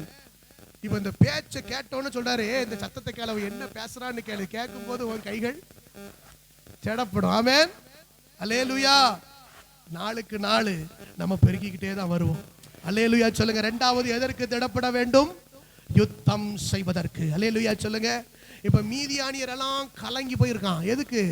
கிதியோன் பட்டயத்தோட வாரான், நம்மளை அடிச்சிடவே போறான். இப்ப எதிரி எல்லாம் என்ன செஞ்சுக்கிட்டு இருக்கிறான்? பயந்து போய் இருக்கிறான். சொல்ல மாட்டேங்கல, எல்லாரும் பயந்து போய் கிடக்கான். பக்கத்துல கைப்பிடிச்சு சொல்லுங்க, எல்லா விக்கிரகங்கள் எல்லாம் பயந்து போய் கிடக்கு. அல்லேலூயா. எல்லா அசுத்த ஆவிலாம் பயந்து போய் கிடக்கு. இவனை செபிக்க விட்டுறக்கூடாது, இவனை ஆலயத்துக்கு போக விட்டுறக்கூடாது, இவனை உபவாசத்துக்கு போக விட்டுறக்கூடாது, இவனை சுவிசேஷம் அறிவிக்க விட்டுறக்கூடாது, இவனை 2 பேரும் சேர்ந்து செபிக்க விட்டுறக்கூடாதுன்னு சொல்லி அவன் ஏன் தெரியுமா விட மாட்டாங்க? பயந்து போய் கிடக்கான். இவனை 2 பேரும் சேர்ந்து ஜோம் பண்ணிட்டா, இவன் வந்து உபவாசம் போட்டுட்டா, மீதியானியர் பூரா இப்ப என்ன இப்படி கிடக்கான்? அல்லேலூயா சொல்லுங்க. பேச்சு நம்மளை பத்தி பேசிக்கிட்டே இருக்கான். அல்லேலூயா ஆமென். கர்த்தர் நல்லவர். அல்லேலூயா. இயேசுநாதர் வந்த உடனே இயேசுநாதர் கிட்ட அந்த யோவான் ஸ்நானகனுடைய சீசர்கள் சொன்னாங்க. என்ன சொன்னாங்க? எல்லாரும் அவர் பின்னால போயிட்டாங்க. இயேசுநாதர் பின்னால எல்லாரும் போயிட்டாங்க அப்படின்னு சொல்லி என்ன செஞ்சாங்க? சொன்னாங்க. அல்லேலூயா சொல்லுங்க. எல்லாரும் சொல்லுங்களேன் அந்த வசனத்தை. அல்லேலூயா. எல்லாரும் இயேசுவின் பின்னால என்ன செஞ்சுட்டாங்களாம்? போயிட்டாங்களாம். சீக்கிரத்துல நம்ம பின்னால ஒரு பெரிய கூட்டம் வரப்போகுது. ஒரு அல்லேலூயா சொல்லுங்க. யூதாவின் வஸ்திர தொங்கலை பிடித்து கொண்டு குறைஞ்சது 10 பேர் பின்னால வரப்போறான். அல்லேலூயா சொல்லுங்க. அல்லேலூயா. ஆண்டவர் பாருங்க, யுத்தம் செய்ய திடப்படுத்து. ஆமென். சில அடையாளங்களை கர்த்தர் காண்பிப்பார். சில பேர் பேசுவான். ஆமென் சொல்லுங்க. இதெல்லாம் அடையாளம். ஆமென். இப்படி கூட சொல்லுதேன், நமக்கு விரோதமா பேசினா கூட அது கூட அடையாளம் தான். அது கூட அடையாளம் தான். அல்லேலூயா சொல்லுங்க. பாஸ்டர் இப்போ ஆகவே ஆகாதுல்ல. ஆமா, தெரிஞ்சு போச்சுல்ல. அல்லேலூயா சொல்லுங்க. ஆமென். கிரியை உள்ள நடக்கல. ஆமென் ஆமென் சொல்லுங்க. ஆமா, அடையாளம் தான் இதெல்லாம். பயந்து போய் கிடக்கு. அல்லேலூயா. கர்த்தர் நல்லவர், கர்த்தர் நல்லவர். யுத்தம் செய்ய திடப்படுத்து. 3வது 1 சாமுவேல் 30ஆம் அதிகாரம் 6ஆம் வசனம். 1 சாமுவேல் 30ஆம் அதிகாரம் 6ஆம் வசனம். தாவீது மிகவும் நெருக்கப்பட்டான். தாவீது மிகவும் நெருக்கப்பட்டான். கடைசியில சொல்லுது, கர்த்தருக்குள்ளே தன்னை திடப்படுத்திக் கொண்டான். எதுக்கு திடப்படுத்திக்கிட்டான் தெரியுமா? அவனை அமலேக்கியர் வந்து அவனுடைய மனைவிமாரையும் பிள்ளைகளையும் அவனுக்கு உண்டான எல்லாவற்றையும் சிறைபிடித்து கொண்டு போய் விட்டான். இப்போ முதல்ல ரொம்ப நெருக்கம். இவன் அழுது முடிச்சுட்டு இப்ப பார்த்தா தன்னை திடப்படுத்தி கொண்டான். ஏன் தெரியுமா இப்படி சொல்றேன்? விட்டதை பிடிக்கிறதுக்கு திரும்ப திடப்படுத்திக்கிட்டான். கைகளை உயர்த்தி ஒரு அல்லேலூயா சொல்லுங்க. சில காரியத்தை விட்டுட்டீங்கல்ல, இப்ப கர்த்தர் கைகளை திடப்படுத்த சொல்றாரு. நீ விட்டதை திரும்ப பிடிக்கிறதுக்கு நீ உன் கையை திடப்படுத்து. தாவீது தன் கைகளை திடப்படுத்தி கொண்டான். அங்கே பைபிள் சொல்லுகிறது, அவன் ஒன்றையும் தப்ப விடாமல் சகலத்தையும் திருப்பி கொண்டான். நல்ல கைகளை உயர்த்தி ஒரு அல்லேலூயா சொல்லுங்க. ஆமென். விட்டதெல்லாம் பிடிச்சிடணும். பக்கத்துல கை பிடிச்சல. ஆமென். விட்டதெல்லாம் பிடிச்சிடணும். அல்லேலூயா. அது ஆத்துமாக்கள்னாலும் சரிதான், அது பணம்னாலும் சரிதான். அல்லேலூயா. எதுனாலும் என்ன செஞ்சிடணும்? பிடிச்சிடணும் இனிமே. அல்லேலூயா. கர்த்தர் நல்லவர். அதுக்கு தான் கர்த்தர் தாவீது தன் கைகளை என்ன செஞ்சுக்கிட்டான்? திடப்படுத்தி கொண்டான். கர்த்தர் நீங்க திடப்படுத்துங்க. ஏன் கையை திடப்படுத்தணும்? ஒன்று சுதந்திரிக்க, ரெண்டாவது யுத்தம் பண்ண, மூணாவது விட்டதை பிடிக்க, நாலாவது 1 ராஜாக்கள் 2ஆம் அதிகாரம், 1 ராஜாக்கள் 2ஆம் அதிகாரம் 3ஆம் வசனம். நீ என்ன செய்தாலும் எங்கே போனாலும் எல்லாவற்றிலும் புத்திமானாயிருப்பதற்கும் கர்த்தர் என்னை குறித்தும் உன் பிள்ளைகள் தங்கள் முழு இருதயத்தோடும் எனக்கு முன்பாக உண்மையாய் நடக்கும்படிக்கு தங்கள் வழியை காத்துக்கொண்டால் இஸ்ரவேலின் சிங்காசனத்தின் மேல் வீற்றிருக்கத்தக்க ஒரு புருஷன் இல்லாமல் போவதில்லை என்று சொன்ன தம்முடைய வார்த்தையை திடப்படுத்துவதற்கு. அல்லேலூயா சொல்லுங்க. இப்ப கர்த்தர் என்ன தெரியுமா, இந்த வசனத்துக்குள்ள என்ன அடங்கி இருக்கு? சிம்பிளா சொல்றேன், உங்க சந்ததிய கர்த்தர் ஆசீர்வதிப்பதற்கும் ஆண்டவர் உங்களை கர்த்தர் திடப்படுத்த சொல்றாரு. நீங்க திடப்படுத்திட்டீங்கன்னா கர்த்தர் சொல்றாரு, ராஜ்யத்துக்கு பின்னால ராஜாவா இருக்கிறதுக்கு ஒரு புருஷனை கர்த்தர் எப்போது என்ன பண்ணுவாராம்? எழுப்புவார். அல்லேலூயா. அதனால நீ என்ன செய்யணும்? ஆண்டவர் சொல்றாரு, நீ உன்னை திடப்படுத்திக்கோ. அல்லேலூயா. நம்ம திடப்படுத்தி கொண்டு, இங்க ஆண்டவர் சொல்றாரு, சாலமோனுக்கு இந்த காரியங்களை சொல்றாரு, கர்த்தர் சொல்றாரு. இந்த காரியங்களை சொல்லுகிற போது கர்த்தர் ஸ்தோத்திரம் அவருடைய சந்ததிகளை மனதில் வச்சு சொல்றாரு. எதுக்கு திடப்படுத்த சொல்றாரு? சந்ததிகளை மனசுல வச்சு திடப்படுத்த சொல்றாரு. நீங்க திடப்படுத்தீங்கன்னா உங்க சந்ததிகளை கர்த்தர் ஆசீர்வதிப்பார். அல்லேலூயா. நல்ல கைகளை உயர்த்தி ஒரு ஆமேன் சொல்லுங்க. நல்ல கைகளை உயர்த்தி ஒரு ஆமேன் சொல்லுங்க. ஆமேன். அந்த வசனத்துல கொஞ்சம் டீடைல்ஸ் இருக்கு. ஒவ்வொரு வார்த்தையை மட்டும் நான் உங்களுக்கு சொல்லட்டா? அந்த 2ஆம் அதிகாரத்துல திடப்படுத்துகிறது அப்படின்னா என்னதுன்னு அப்படிங்கிறது அந்த வசனத்துல சொல்றாரு. பாருங்க, எல்லாவற்றிலும் முதல்ல புத்திமானா இருக்கணுமா? என்ன சொல்லுங்க? சாலமோனை திடப்படுத்த சொல்றாரு. பாத்தீங்களா? என்ன திடப்படுத்துதுன்னா என்ன அர்த்தம்? இவன் கவனிங்கம்மா, அதெல்லாம் போக்குவரத்து நடக்கும். நீங்க வசனத்தை கவனிங்க. 3ஆம் வசனம் வாசிங்க திரும்ப. என்ன செஞ்சாலும், அதுக்கு 2ஆம் வசனத்தை பாருங்க, நீ திடன் கொண்டு புருஷனாயிரு. 2ஆம் வசனத்துல என்ன இருக்கு? நீ திடன் கொண்டு புருஷனாயிரு. நீ என்ன செஞ்சாலும் எங்கே போனாலும் நீ முதல்ல புத்திமானா இருக்கிறதற்கு. அல்லேலூயா. நம்பர் 1 என்னது? புத்திமானாய் இருப்பதற்கு. 2வது அங்க சொல்லுகிறாரு, ஸ்தோத்திரம், தங்கள் முழு இருதயத்தோடு. நம்பர் 2 என்னது? அந்த பாயிண்ட் அப்படி எழுதுங்க.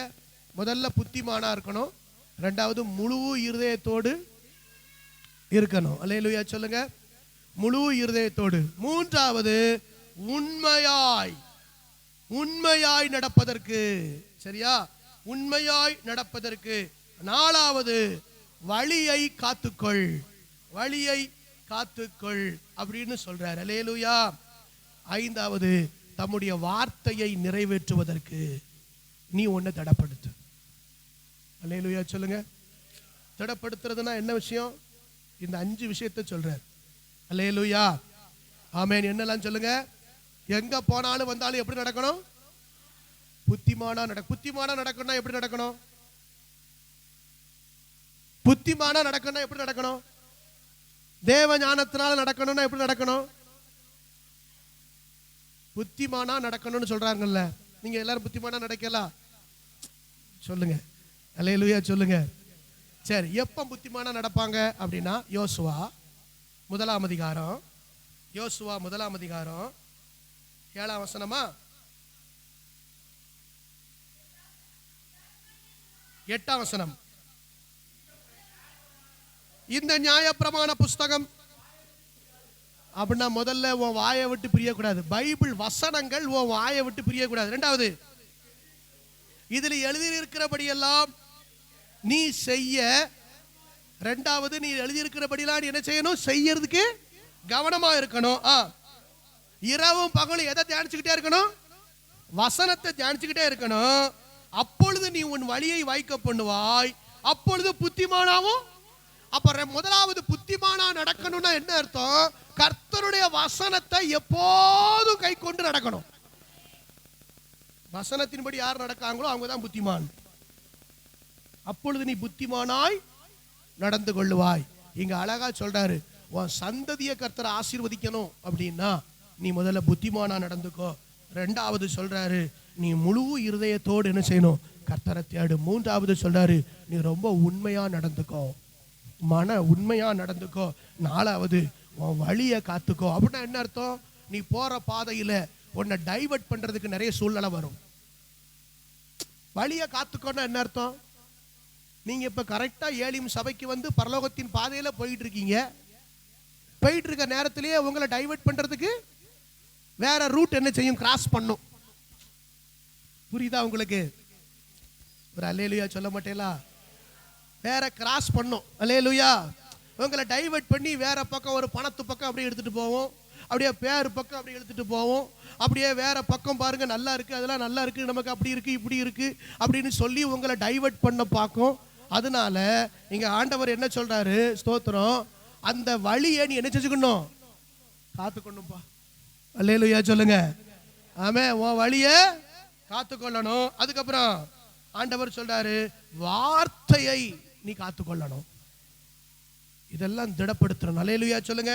நாலாவது காரியம் சொன்னேன், உன் சந்ததியை ஆசீர்வதிக்க வேண்டுமானால் நீ ஆண்டவரை உன்னை திடப்படுத்தணும். நான்காவது காரியம். ஐந்தாவது காரியம் 1 நாளாகமம் 14ஆம் அதிகாரம், 1 நாளாகமம் 14ஆம் அதிகாரம் 2ஆம் வசனம். ராஜாவாக திடப்படுத்தி தம்முடைய ஜனத்தின் நிமித்தம் தம்முடைய ராஜ்யத்தை உயர்த்தினார் என்று. நல்ல கவனிங்க. ஏன் திடப்படுத்தணும் தெரியுமா? ஏன் திடப்படுத்தணும் தெரியுமா? இவங்களுக்கு ஒரு பொறுப்பு இருக்கு, உங்களுக்கு ஒரு பொறுப்பு இருக்கு. தாவீது ஏன் திடப்படுத்தி கொண்டான் தெரியுமா? அவனுக்கு தெரிஞ்சுக்கிட்டான், இஸ்ரவேல் மேல என்ன ராஜாவாக்கி கர்த்தர் என்ன உயர்த்தினார் அப்படின்னா என் கையை திடப்படுத்துறாருன்னா என்ன அர்த்தம்? இந்த இஸ்ரவேல் ஜனத்தை ஆசீர்வதிப்பதற்காக கர்த்தர் என்ன திடப்படுத்துகிறார். அப்போ உங்களை கொண்டு ஒரு கூட்ட ஜனத்தை தேவன் ஆசீர்வதிப்பதற்காக உங்களை திடப்படுத்த சொல்றாரு. புரியுதா? எத்தனை பேருக்கு புரியுது?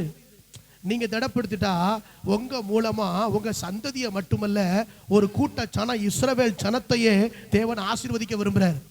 கைகளை உயர்த்தி ஒரு ஆமென் சொல்லுங்க. நான் அதை இப்படி சொல்லட்டா, தாவீதுக்கு இஸ்ரவேல் ஜனம், தாவீதுக்கு இஸ்ரவேல் ஜனம், அவன் பிறந்த கோத்திரம் யூதா கோத்திரம், அவன் சொந்தம். அப்போ உங்களுக்கு எனக்கு யாரு? நான் சொல்றேன், உங்க சொந்த பந்தத்தை கர்த்தர் ரட்சிப்புக்குள்ள நடத்துவதற்கு கர்த்தர் உங்களை திடப்படுத்த சொல்றார். உங்களுக்கு இஸ்ரவேல் யாருங்க? உங்களுக்கு இஸ்ரவேல் யாரு? யாரம்மா? எனக்கு எஞ்ச விடாதீங்க, ஏதாவது சொல்லிருங்க. அல்லேலூயா. உங்களுக்கு அங்க தாவீது சொல்ற, இஸ்ரவேல் என்னும் ஜனத்தின் நிமித்தம் கர்த்தரிட திடப்படுத்துகிறார். அல்லேலூயா சொல்லுங்க. அப்போ என்ன திடப்படுத்த சொல்றாரு அப்படின்னா என்ன அர்த்தம்? ஏன் மூலமா? நான் சொல்றேன், ஆண்டவர் உங்க மூலமா உங்க ஃபேமிலியை ரட்சிக்க விரும்புறார். தெரியுமா? இந்த சொக்காரம் பேச்செல்லாம் கேட்டுக்கிட்டு இருந்தேல, உங்க பேச்ச அவன் கேட்கட்டுமே. ஒரு அல்லேலூயா சொல்லுங்களேன். அல்லேலூயா. எல்லாரும் சொல்லுங்க. உங்க பங்காளி சொல்ல மாட்டேன், உங்க அங்காளி பங்காளி சொக்காரன் சொகக்காரன் இவனை எல்லாம் சர்ச்சு கூட்டு வர்றதுக்கு கர்த்தர் உங்களை திடப்படுத்த சொல்றாரு. உங்கள் கைகள் திடப்பட கடவது. அல்லேலூயா.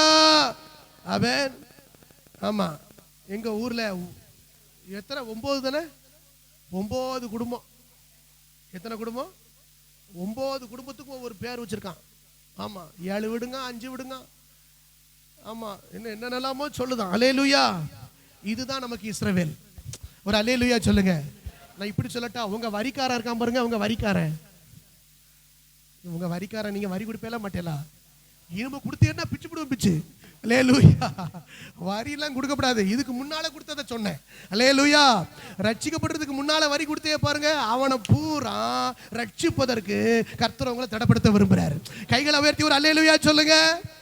ஆமென். உங்க வரிக்காரன் பூரா அந்த வரியை கொண்டு வந்து இங்க போடட்டும். அல்லேலூயா சொல்லுங்க. அல்லேலூயா சொல்லுங்க. 5000 10,000ன்னு கொடுத்து பந்தக்கால நாட்டி பெரிய குழாய் கட்டி சீரியல் செட்டு போட்டு நையாண்டியை போட்டு டம்மு டம்முன்னு அடிச்சு கொண்டாடுதான் அவ்வளவும் காணிக்கப்பட்டிக்கு வரட்டும். ஆமீன் சொல்ல மாட்டேங்கல. அல்லேலூயா. இதுக்கு தான் கர்த்தர் உங்க கைகளை திடப்படுத்த சொல்றாரு. ஆமேன் சொல்லுங்க. அல்லேலூயா சொல்லுங்க. ஒரு வரிக்காரன் விடக்கூடாது. ஆமேன். அல்லேலூயா. ஆமேன். ஸ்தோத்திரம். அதுக்கப்புறம் பாருங்க, அஞ்சாவது சொன்னா, அஞ்சாவது சொன்னா, நாலாவது சொன்னா, 5 சொன்னா சரி. அடுத்தது நெகேமியா 2:18. நெகேமியா 2:18. என் தேவனுடைய கரம் என்மேல் நன்மையாக இருக்கிறது. என் தேவனுடைய கரம் என்மேல் நன்மையாக இருக்கிறது என்றும் ராஜா என்னோட சொன்ன வார்த்தைகளையும் அவர்களுக்கு அறிவித்தேன். அப்பொழுது அவர்கள் எழுந்து கட்டுவோம் வாருங்கள் என்று சொல்லி அந்த நல்ல வேலைக்கு தங்கள் கைகளை திடப்படுத்தினார்கள். அல்லேலூயா சொல்லுங்க. அல்லேலூயா. ஆலய வேலைக்கு எல்லாரும் சொல்லுங்க. ஆலய வேலைக்கு உங்க கைய திடப்படுத்துங்க. முதல்ல உங்க ஆவிக்குரிய சரீரமாகிய உங்க ஆலயத்தை சொன்னார்ல. இப்ப சர்ச் வேலையையும் நீங்க ஆலயத்தை கட்டுவதற்கு உங்க கையை என்ன செய்யணுமா? திடப்படுத்தணும். பக்கத்து பிளாட்லாம் கிளீன் ஆகிக்கிட்டே வருது. ஒரு அல்லேலூயா சொல்ல மாட்டேலா? ஆமேன். கிளீன் பண்ணிக்கிட்டு வராங்க, எதுக்குன்னு தெரியல. ஆமேன். ஆலய வேலைக்கு கையை என்ன செய்யணுமா? திடப்படுத்தணுமா? நம்ம பாட்டுல வந்தோம் போனோம்னு இருக்கக்கூடாது. சரிதா? நம்ம பாட்டுல வந்தோம் போனோம்னு இருக்கக்கூடாது. ஆலய வேலைக்கு கைகளை என்ன செய்யணும்? திடப்படுத்தணும். இந்த ஆலயத்து காரியத்தை எல்லாம் பார்க்கணும், நல்ல கவனிக்கணும். ஆலயத்தின் வேலைக்கு கைகளை எழுந்து கட்டுவோம் வாருங்கள். அல்லேலூயா சொல்லுங்க. அல்லேலூயா சொல்லுங்க. ஆமா, இது நம்ம பொறுப்பு, நம்ம திட்டம். ஆமேன். நீங்கள் நான் அதை வாஞ்சையோடு நெகேமியா மாதிரி எழும்பினாதான் கர்த்தர் நிச்சயவார். தேவனுடைய கரம் எங்க மேல நன்மையா இருக்கிறது. அல்லேலூயா. கர்த்தர் நல்லவர். அதுக்கப்புறம் ஏசாயா 35ஆம் அதிகாரம் நம்ம பார்த்தோம். தளர்ந்து போன கைகளை வாசிங்க. ஏசாயா 35:3. தளர்ந்த கைகளை திடப்படுத்தி தள்ளாத முழங்கால்களை பலப்படுத்துங்கள். நல்ல கவனிங்க. இப்போ திடப்படுத்திட்டு என்ன செய்யணுமா?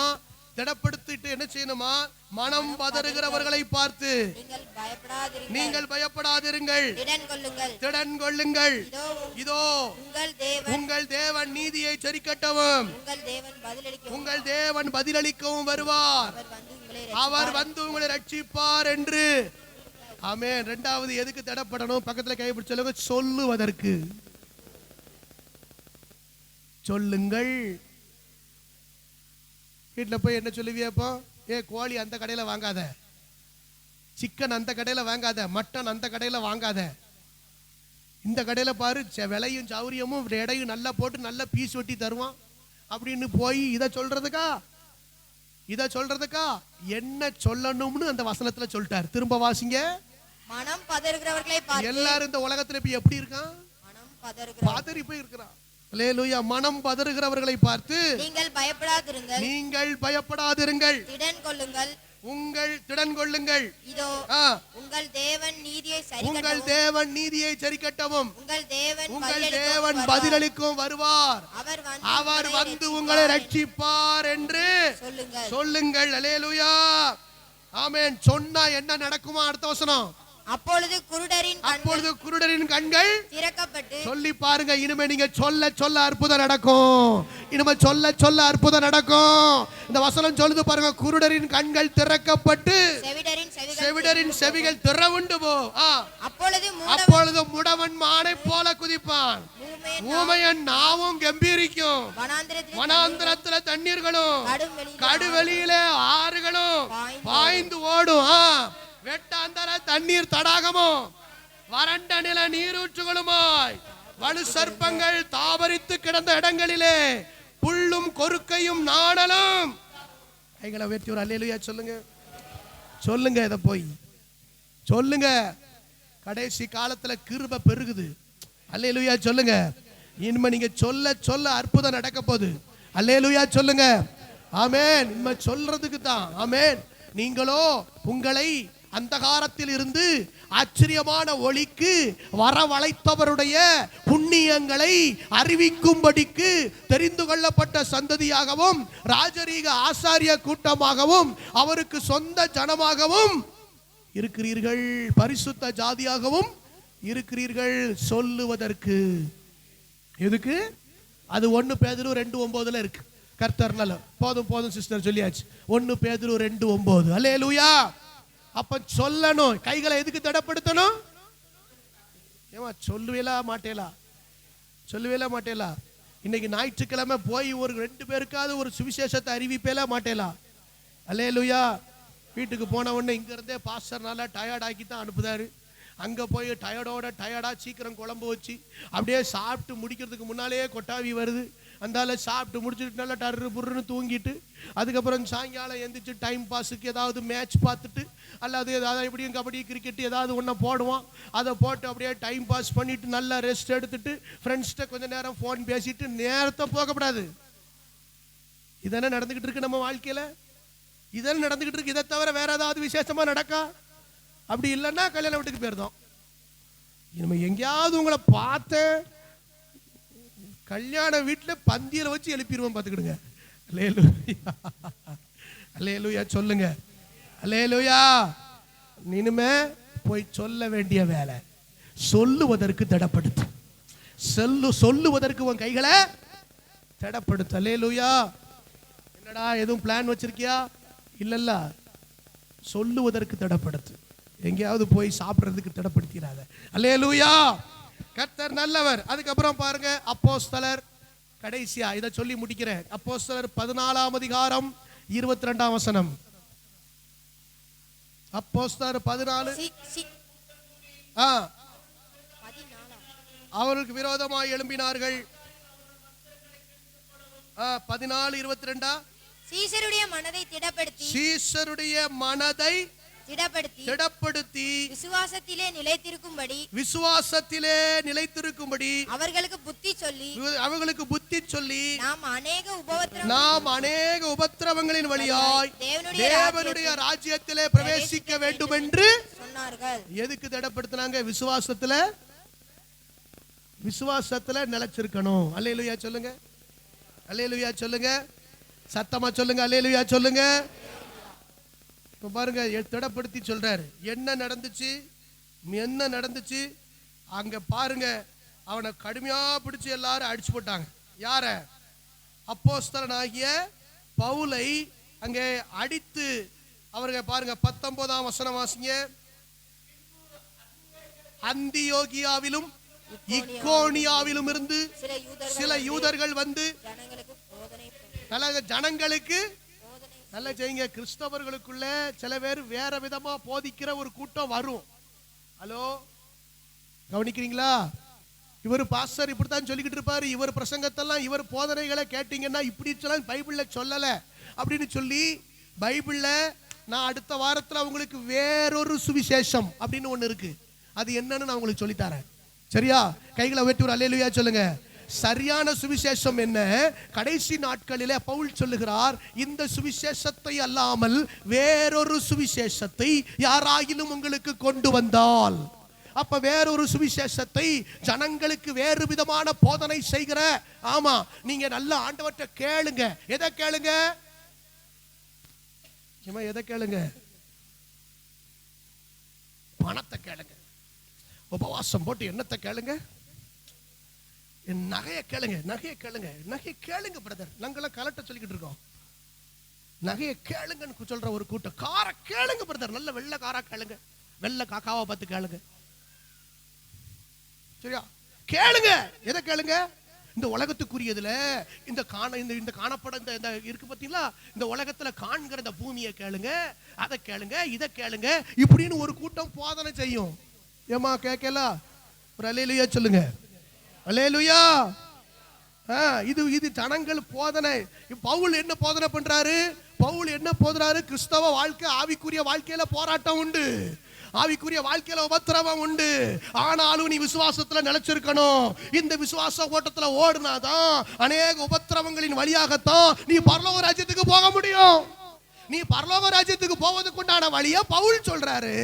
ஆனா இங்க வேற சில யூதர்கள் வந்து வேற போதனையை செய்றாங்க. அல்லேலூயா சொல்லுங்க, அல்லேலூயா சொல்லுங்க. ஏமா கொலுசு போடு தப்பு இல்ல, ஏமா மெட்டி போடு தப்பு இல்ல, அதை போடு இதை போடு அப்படி போடு இப்படி போடு, கடைசியில குழி தோண்டி அதுல போடு. நல்லா கவனிச்சுக்கோங்க, இதெல்லாம் வேற ஒரு சுவிசேஷம். இப்படி சொல்லுது ஆளை விட்டு முதல்ல விலகணும்னா, இப்படி சொல்லுது ஆளை விட்டு முதல்ல விலகணும். இது பூரா வந்து இது பூரா சரியான பைபிள் படி கிடையவே கிடையாது. அல்லேலூயா சொல்லுங்க, ஆமென் ஆமென் சொல்லுங்க, ஆமென். அப்படித்தான் சொல்றவங்க சொல்லுங்க நல்ல கைகளை உயர்த்தி. சடங்கள் வசனங்க ஜனங்களுக்கு போதனை செய்து நல்ல சுவிசேஷம் சொன்னா, நல்ல வார்த்தைகளை சொன்னா, நல்ல ஆவிக்குரிய விதமா ஜனங்களை நடத்தினா அவனுக்கு கல்லெறி தானே விழுது. பவுலுக்கு என்ன எரி விழுந்துச்சா? கல்லெறி. எனக்கெல்லாம் 4 திசையில இருந்து கல்லெறி விழுது. ஆமென். விசுவாசம் என்னும் கேடகத்துல டிஃபென்ஸ். இப்பதான் டிஃபென்ஸ் ஆடிக்கிட்டு இருக்கேன். கேப்ரியல் அப்ப ஆடின டிஃபென்ஸ் எனக்கு இப்போ உதவுது. அல்லேலூயா. கிரிக்கெட் விளையாடுவோம்ல, அல்லேலூயா சொல்லுங்க, ஆமென். ஆமா, என்ன கல் எறிஞ்சாலும் டிஃபென்ஸ் ஸ்ட்ரோக். அல்லேலூயா. எரி, நீ எரி பார்க்கலாம். ஆமென், அல்லேலூயா. ஜனங்கள் கல்லெறிந்து அவன் அவ்வளவுதான் காலி, அவன் செத்து போனான் என்று. ஆமா, இன்னும் அவன் எந்திக்க மாட்டான். அப்போ நம்ம இல்லைன்னா உண்டா? அவன் அவ்வளவுதான் காலி, அவன் மரித்து போனான் என்று எண்ணி பட்டணத்துக்கு வெளியிலே இழுத்து கொண்டு போனார்கள். எல்லாரும் பாருங்க, இழுத்து கொண்டு போட்டு போயிட்டான். பேச்சு மூச்சு இல்லாம கிடக்கான். யாரு? எல்லாரும் சொல்லுங்க, பேச்சு மூச்சு இல்லாம. ஆமென். அசுமாரெல்லாம் ரொம்ப கம்முன்னு இருக்காங்கன்னா நீங்க கவனமா இருக்கணும். ஒன்னும் பேசாம மௌனமா இருக்காங்கன்னா உள்ள விஷயம் நடந்துகிட்டு இருக்குன்னு அர்த்தம். ஒரு அல்லேலூயா சொல்லுங்க. என்னைக்கும் வேறு உள்ள விடுதது வெளியே தெரியாது, ஆனா வேறு உள்ள போய்கிட்டே இருக்கும். அல்லேலூயா சொல்லுங்க, ஆமென். வெளியே கிடக்கிற கொப்பு தான் காத்துல சலச்சலங்கும், வேறு சலச்சலங்காது. அல்லேலூயா சொல்லுங்க, ஆமென். பாருங்க, அங்க அழகா சொல்றாரு, வெளியே இழுத்து சீசர்கள் அவனை சூழ்ந்து நிற்கையில். எல்லாரும் சூழ்ந்து நின்று பார்க்காங்க. ஐயோ செத்து போனி ஐயா, ஐயோ பாஸ்டர் பரிதாபம் அப்படின்னு நினைச்சுக்கிட்டு இருக்க நேரத்தில் போய் யார் எந்திப்பா? பவுல் எந்திப்பான். அல்லேலூயா சொல்லுங்க. பவுல் எழுந்து பட்டணத்துக்குள் பிரவேசித்தான். எல்லாரும் செத்து போயிட்டா நினைச்சான். ஆனா திரும்ப அவன் ஒரு பர்னபாவை கூட்டுக்கிட்டு அந்த பட்டணத்துக்கு திரும்ப வந்து சீசர்கள் எல்லாத்தையும் பார்த்து சொல்றான், நமக்கு சுவிசேஷம் சொல்லி, நமக்கு உபதேசங்களை சொல்லி, அற்புத அடையாளங்கள் எல்லாம் செஞ்ச இந்த பவுலை பிடிச்சு என்ன செஞ்சுட்டானுவோம்? அப்படி சில நேரத்தில் பாஸ்டருக்கே பலவீனமா, சில நேரத்துல பாஸ்டருக்கே இந்த பிரச்சனையா? ஏன் பவுலுக்கு பிரச்சனை வரலையா? சில நேரங்கள்ல அப்படிலாம் நினைப்பாங்க. ஆனா அதுவும் நன்மைக்கு எதுவாதான். அல்லேலூயா சொல்லுங்க, அல்லேலூயா. பாருங்க, இப்ப வந்து சீசர்களை பார்த்து சொல்றான், சீசர்களை திடப்படுத்தி எல்லாரும் விசுவாசத்துல நிலைச்சிருங்க. நம்ம இப்படிப்பட்ட உபத்திரவங்கள் வழியாகத்தான் நம்ம எங்க போகணும்? தேவனுடைய ராஜ்யத்துக்கு போகணும். அல்லேலூயா சொல்லுங்க, ஆமென். இக்காலத்து பாடுகள் இனி வெளிப்படும் மகிமைக்கு ஒப்பானவைகள் அல்ல. அல்லேலூயா. சில உபத்திரவங்கள் சுவிசேஷத்தை அறிவிச்சா ஏன் நம்மளை எல்லாரும் தாக்குதாங்க, ஏன் நம்மளை எல்லாரும் சுடுதாங்கன்னு நினைக்கீங்க? ஆமென். ஏன் நம்மளை சுடுதாங்க? வெளியே வேலை நடக்கு பயங்கரமா. அல்லேலூயா சொல்லுங்க. நம்ம போடுத முழங்காலுக்கு ரிசல்ட் தான் அதெல்லாம். ஒரு அல்லேலூயா சொல்லுங்க. நம்ம பண்ற உபவாசத்துக்கான ரிசல்ட் தான் அதெல்லாம். ஆமென். ஆமா, நம்ம இந்த உபத்திரவங்களின் வழியாய் நம்ம எல்லாரும் பரலோக ராஜ்யத்துக்கு போக வேண்டும் என்று சொல்லி அங்கே சீஷர்களை அவர் திடப்படுத்துகிறார். பரலோக ராஜ்யத்துக்கு போறதுக்கு சில உபத்திரவங்கள் வரலாம். நீங்க கைகள் திடப்படணும், நீங்க திடமா இருக்கணும். அல்லேலூயா சொல்லுங்க, ஆமென். அப்ப திடப்படுத்த வேண்டிய காரியங்களை குறித்து சொன்னேன். கர்த்தர் நல்லவர். இந்த திடப்படுத்த ஏன் சொல்றாரு? இந்த இதுல இருந்து நம்மளை தளர விடுகிற சில காரியம் இருக்கு. அது அடுத்த வாரத்தில் நான் உங்களுக்கு சொல்லுகிறேன். கர்த்தர் நல்லவர். இப்ப என்னெல்லாம் நம்ம திடப்படுத்தணும்? முதல்ல சுதந்தரிக்க திடப்படுத்த வேண்டும். இரண்டாவது யுத்தம் செய்ய திடப்படுத்த வேண்டும். மூன்றாவது விட்டதை பிடிக்க திடப்படுத்த வேண்டும். நாலாவது சந்ததியின் ஆசீர்வாதத்துக்காக திடப்படுத்த வேண்டும். ஆலய வேலைக்கென்று திடப்படுத்த வேண்டும். அதுக்கப்புறம் சுவிசேஷ வேலைக்கென்று திடப்படுத்த வேண்டும். தேவ ராஜ்யத்தில் பிரவேசிப்பதற்கென்று திடப்படுத்த வேண்டும். கைகளை உயர்த்தி ஒரு அல்லேலூயா சொல்லுங்க. ஆண்டவரை பார்த்துங்க. ஆண்டவர் சொல்லாரு, உங்கள் கைகள் திடப்பட கடவது. கர்த்தர் உங்களை என்னையும் திடப்படுத்த விரும்புகிறார். அல்லேலூயா, அல்லேலூயா. கர்த்தர் நல்லவர், கர்த்தர் நல்லவர். திடப்படுத்தி கொள்ளுகிற ஒவ்வொருவர் மேல கர்த்தர் கிரீடங்களை வைப்பார். நல்லா தெரிஞ்சுக்கோங்க, கிரீடங்களை வைப்பார், கிரீடங்களை வைப்பார். ஆமென். ஒரே ஒரு வசனத்தை மட்டும் சொல்லி நம்ம ஜெபிக்க போகிறோம். சகரியா 8ஆம் அதிகாரத்தில் உங்கள் கைகள் திடப்பட கடவுதுன்னு சொன்ன கர்த்தர் 6ஆம் அதிகாரத்தில் ஒரு வார்த்தையை சொல்லுகிறார். கர்த்தர் நல்லவர். ஹல்லேலூயா. கர்த்தர் நல்லவர். ஸ்தோத்திரம். 6ஆம் அதிகாரம் 11ஆம் வசனம். பொன்னையும் வாங்கி இவைகளை செய்வித்து யோசுவா என்னும் பிரதான ஆசாரியனுடைய சிரசிலே வைத்து 14ஆம் வசனம். இந்த கிரீடங்களோ வென்றால் கர்த்தருடைய ஆலயத்திலே ஏலேமுக்கும் தொபியாவுக்கும் எதயாவுக்கும் செப்பனியாவின் குமாரனாகிய ஏனுக்கும் நினைப்பூட்டுதலுக்கென்று. அல்ல கவனிங்க, ஆண்டவர் சொல்லாரு, இதெல்லாம் ஆலய வேலைக்கு நடக்கும்போது நான் சிலர் வேலை கிரீடங்களை வைப்பேன். சம்படி நான் ஆண்டவற்றை கடந்த சில வாரங்களை, கடந்த ஜனவரி 2வது வாரம் என்று நினைக்கிறேன், ஆண்டவர் சில பேர் மேல கிரீடங்களை வைக்கிறத அப்படியே காட்டினார். கர்த்தர் அவங்க மேல டச் பண்ண உடனே கர்த்தருடைய ஆவியானவர் பலமா இறங்கினார். நான் யோசித்தேன், என்ன ஆண்டவரே? ஆண்டவர் கொண்டு போய் வசனத்தை காட்டினார். இதுதான்டா கிரீடங்கள், இதுதான் கிரீடங்கள். சம்படி மேல நான் இந்த கிரீடங்கள் வைக்கிறேன் அப்படின்னு சொல்லி சொன்னார். அல்லேலூயா. உங்களை எத்தனை பேருக்கு நினைவு இருக்கும்னு தெரியல, உங்க மேலெல்லாம் கிரீடங்கள் சூட்டப்பட்டிருக்கிறது. கிரீடம் என்றால் என்ன? லேவியர் ஆகமம் 21ஆம் அதிகாரம் 12ஆம் வசனம். பரிசுத்த ஸ்தலத்தில் இருந்து